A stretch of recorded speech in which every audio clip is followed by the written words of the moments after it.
Adam Cook, and I am joined by Chris White. Say hello to the lovely people, Chris White. Hello, people. How are you? They can't answer. It's a video. But that's fine, because we're here to talk to them about Diablo 3's Rise of the Necromancer. We are. Which is a moderately highly priced add-on for Diablo 3 that basically is the Necromancer character, isn't it? Yeah, so it's... Yeah, you're basically playing the new class, the Necromancer, who have got lots of great abilities and skills, which some may deem quite overpowering. There's a lot of high stats in this, but basically you've got your primaries, which you've got a selection of like there's the bone spikes, which basically is your first kind of power you get, and that raises spikes from the ground and takes out large groups of enemies that are walking around. You've got the scythe, which is your second one, which is just a big sweeping scythe that takes out like any that are surrounding you in like a circular motion. What else is there? You can create an army, can't you, basically? Like oh god, yeah. I mean, you've got. I mean, some of your secondaries, you've got like you could kind of like raise this witch or this creature from the ground that will fight alongside you. Yeah, there's a lot of kind of powerful moves in this, which are quite a lot of fun, to be honest. I really kind of have enjoyed my time with it. 'Cause it's been a while since I played on Diablo 3, and this kind of gives you a reason to go back.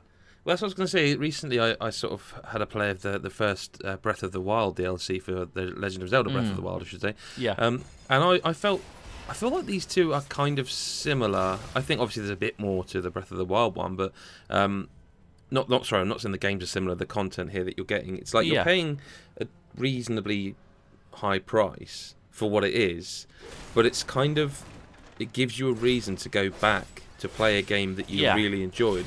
Does it, and obviously we've sent the code for review, so we haven't had to pay for it. I suppose the question is, well, it's twofold. Is one, like, how much enjoyment have you had because it's made you go back, and secondly, do you think it's worth the money?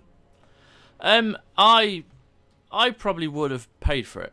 Okay. And that's not in hindsight. I would have paid for it, I think, anyway, because Diablo 3, is a phenomenal game, and you spend a lot of time with it when it was out, and once you've done with it, there's not a lot more you can do. So getting a chance to go back to it was great. The content, I mean, you pay a lot more for other DLC out there, but the content in it, you do get a new class. There are some extra bits, like you can have your own pet golem. There's some like bone wings that you can have, and bits and pieces like that.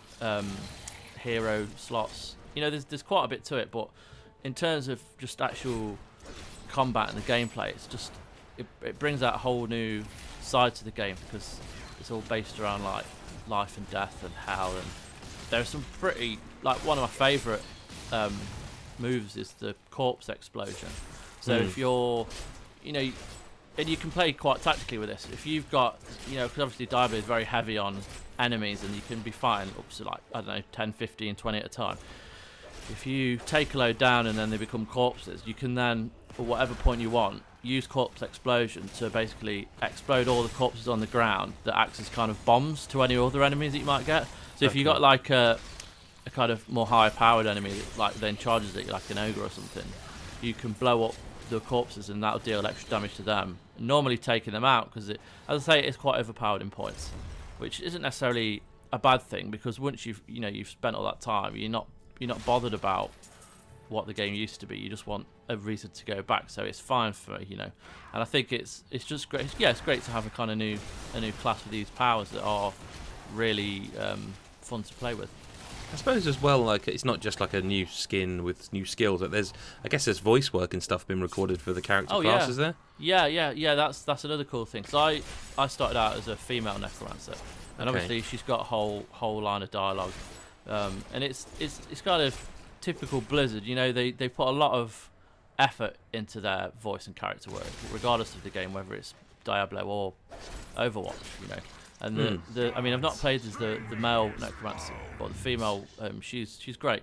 She's very sullen tones, and she's very mysterious, and it just kind of adds a new element to the game, because you're not used to playing characters like her. So it's really cool. Indeed, and I'll be honest with you, I keep looking at Diablo on my sort of PlayStation 4 list of games, thinking if I could find a little bit of time, and it seems like I say with Breath of the Wild, it's a good excuse, a good reason to go back to a phenomenal game. If you enjoy what we do, go to patreon.com/GodIsAGeek, and you can help us out with $1 or £1 a month, and you get early videos, exclusive content, all sorts. We are also a website, for those of you who aren't aware. GodIsAGeek.com is our website. That's where it all started. But make sure you do subscribe as well, because you'll get all the cool videos we do, and you hear from myself and the lovely Chris, who is at FirstAvenger83 on Twitter. Yeah.